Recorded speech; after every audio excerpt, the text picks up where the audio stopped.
That is true. I've already mentioned that up front. The minute you start those interviews, you actually start improving the project. Okay, almost immediately you start seeing an improvement. So there is some give and take, but you got to leave it running the whole time. If at that audit stage they say we're going to cancel it and scrub it and start over again, that's a very different question, because basically at that point they're saying it's out of control, shut it down, let's figure out what we're going to do with this money and bring it back together. But that audit, the pressure relief valve there is that audit report. I assume I answered your question? Okay. So, execute, implement the corrective actions, move things around, get that done. You do not restart that project until that is done. Once that's done, then you should have a project that executes like any other successful project. There's a half a dozen caveats that you kind of got to watch for. Some of them through the entire life of the project, some of them for very short. Old problems resurfacing. It's extremely difficult if Greg and I don't get along for somebody to legislate love between us. You can do your best, and we'll get along for a while, but eventually, Greg's going to get on my nerves, right? So as a project manager, because you're not a recovery manager anymore, you're running a project, as a project manager, you need to be aware of that. Some root causes may not have been found. Now, what I didn't mention back in that negotiate and putting together the plan, you have a risk register. This is one thing that's always on that risk register. I didn't find everything. Okay? You are trying to go as fast as you can. You are probably going to miss something now and then. There are irresolvable problems. I can't move the project out from underneath that unresponsive executive. I still have to use a bug-laden technology. And there's a list of other ones, but those are two really common ones. So you have to heavily mitigate that, but they have to be right out in front of absolutely everybody. And don't think for a second, I will not put in a risk register unresponsive executive. No problem. This is another reason why you have a third party come in to do it, right? Nobody in the company will do that, right? They're afraid of losing their job. Fire me, I don't care. Management overreaction. In the first few weeks, maybe even months, of a project running that was red, management goes, oh my God, the architect's been out sick for 3 days, what are we going to do? They would never have that reaction to any other project. So you, as the project manager, have to be aware of that. Hey, we got it under control. We have another project, another architect that's coming in to help out. It's all cool. I like to go in when I find those things, go to the sponsor ahead of time, or whoever I think is going to go off the handle, and say, hey, I want to let you know I got this problem. Don't need any action from you. Here's the problem. This is what I'm doing about it. In about 3 days, if it doesn't get fixed, if I think it's out of control, I'm going to come back and ask for help. If anybody comes in, that's your answer. And sure enough, whenever somebody comes in, the sky is falling, the sponsor goes, hey, it's under control because we got da, da, da, da. And it takes care of it very, very easily. I mentioned this a couple of times. It's a tainted project, right? You have been working on this project. You're the one who made it fail, right? That's the attitude people have, and you have to shut that down. You have to shut down the talk in the hall of, you know, we really should have just scrapped that project because we could use that money and those people on some other project. Executive management made a decision to move forward with it. Everybody has to be in line. Because without that, the team morale goes through the floor. And I fight this one tooth and toenail in front of the team. All politically correctness goes aside. Right, Kathy? She's seen me in that mode. Okay? Scope creep. If scope creep was not a problem on that project to begin with, it will be now. Because people are going to start realizing they're missing some things they really wanted. And so the end users start sneaking into the developer and say, hey, what can I do here? Can I get that? Can I get this? One of my favorite ones was a system, trying to find a quick way to find the system. The system was 5 screens of data were being entered. And at the very, very end, all the final validations were done, and this little box would come up and say, well, wait a minute, you know, this doesn't match with this, doesn't match with that, doesn't match with that. You can't enter this thing. You want to just cancel this, or do you want to cancel this? Well, the only choice was to cancel it. I mean, it's not going to go in there, right? End of story. So end user was talking to the developer, and the developer says, you know, I have this print routine that I developed for another project. It's all done. It's debugged. It takes nothing. So what I'm going to do is let's just put this little button on here that says print the data. That's simple. Takes no time, right? No problem at all. When I found out, I went up and I said, oh, okay, that's really great. Who's going to test this? Oh, I've tested it. It's just fine. No. Who's going to test it? Who's going to test it in unit test? Who's going to test it in acceptance test? Who's going to, on down through?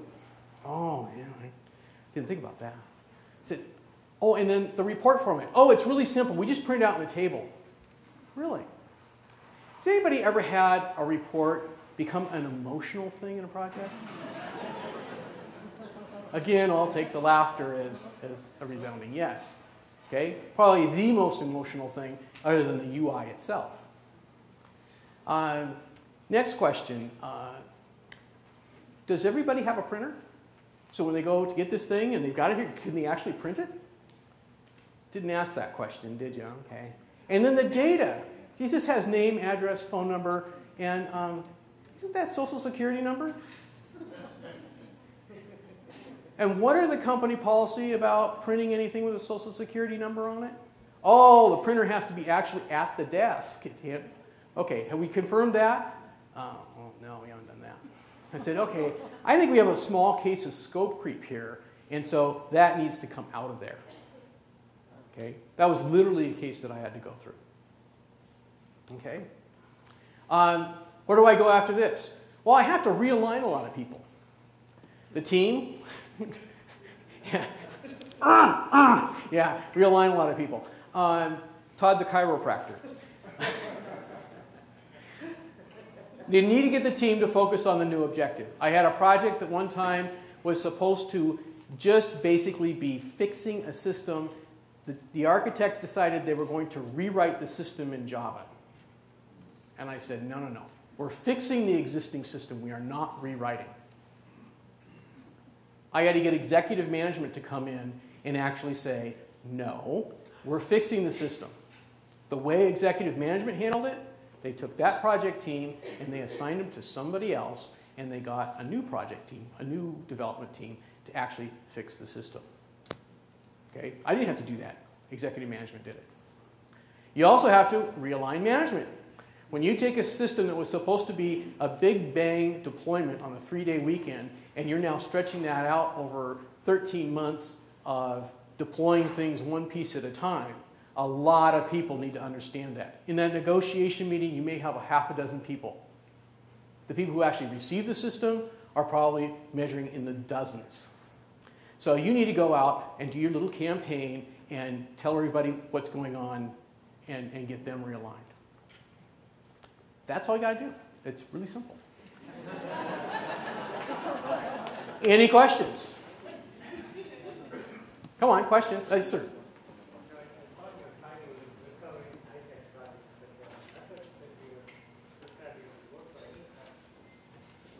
You know, I actually saw that when this went up on the screen. And I think I mentioned to somebody earlier that I had a real hard time when I was coming here, that I kept copying the wrong presentation down. And yes, this has nothing to do with high-tech projects. If I were to go and take that technology piece out of here, okay, it would be applicable to just about any project, be it construction or high-tech. Okay, that's a lingering from something that is long since gone. Yes. Other questions? Yes, sir. Seems like a lot of the steps coming from just what you should do to get the project started right. So the question is, these steps should be the same set of steps that you use to get a project started correctly. A lot of the stuff, such as being objective and the criteria that I put on that recovery manager, I agree with you 100%. Most projects should not have a negotiation stage. Okay? They really should be understood long before that point. Now, that's a great segue to, I have another presentation that actually talks about that entire starting of the project and how that project starts. I gave that presentation at the pre-dinner in December on how inception starts. Because yes, there is a severe problem in how projects actually get thrown over the wall. And no offense to the mothership, but the PMBOK is really bad when it comes to that, because they basically underscore that what this needs to be is a project initiation, and this documentation should come to you. And what needs to happen is the project team needs to be involved much, much earlier in the initiation and understanding of that project. And I can't say much more about it now. After the presentation, I can talk for, well, an hour. And I probably even have the presentation somewhere here. Other questions? Come on, another question, please. Oh, there's one. Rita? When you're bringing a project back, do you have to do a new charter? Typically, I've been involved in projects that have failed, and then the end product really doesn't look like a charter. So the question is, do you have to do a new charter? That really depends on what you're doing. On that project that was 3 years long and I did a 3-phase thing, yes, it needed a new charter. Big time it needed a new charter. Okay? We had to bring the customer back to scope because they had put a whole bunch of scope. The supplier wasn't delivering what they were supposed to do, and then we had to go phase this thing and pull other stuff out just to make it fit into the bucket. Okay? Other projects, you may be just doing some level of realignment, and you can get away with it. On the project that was sitting there, the $1.2 million project with the list of 7 things that I stripped down to 3, the charter was updated with one line, well, one paragraph. It was one paragraph. And that was stating who the end user was in very distinct terms. And once that was done, that's the decision that was made. And I actually made it. I said, this is the end user. And then I went out and said, does everybody agree? Does anybody disagree? And then once that got put into the charter, then that thing just sailed. Did very good. Good question. Yes, sir? When you pull in your team, the project team to talk to them to find out what's wrong, do you pull in everybody or do you work on them one-on-one? One-on-one, okay? Very much so. I have an initial meeting with the entire team where, you know, hi, I'm Todd. I do this for a living. And some of you are going to love me. Some of you are going to hate me. I mean, we get that right out on the table at the very beginning. And I tell them at the very beginning in that core meeting, you guys know the answers, not me. All I'm doing is pulling it together. In fact, some of you are going to get frustrated because you're going to say, well, I already told management that, and why can you tell them that, and they'll listen to you? Well, it's because I'm from the outside. It's real simple. Don't get upset. Okay? Then I do one-on-ones with absolutely everybody. Okay? It's agonizing because you're going through, you're doing 8 hours a day of doing that, and in the evening you're writing up the notes. Yes, sir? So to the point about external, so does it have to be external to the corporation or external to the project community, so to speak? So if you had, let's say you had a PMO that was on its own, could you bring in someone, but it still within the same corporation, could you bring someone in from that area to do it? Because not everyone is going to bring that to it. So the question is, does it have to be an outside person, like outside the company, versus somebody who's internal? It has to be outside of the environment. So you mentioned, you know, well, there's a PMO. Well, what if the PMO is the problem? You bring in somebody from the PMO, they're not going to see that problem, or if they see that problem, they may not be able to talk about it, right? So if you're in a big enough corporation, so I've done a lot of work with Hewlett-Packard and Compaq Digital, depending on what version and year it was. And we were able to actually reach out to other divisions that were somewhere else and bring in somebody who knew absolutely nothing about what we were doing and be able to pull people internally. In a smaller company, you're almost always trying to pull somebody from outside.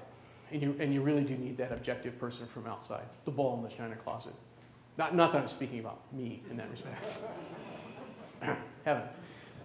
Answer your question? Anything else? Other questions? Yes, sir. When you were setting boundaries for recovery, how is that parallel or like in negotiation?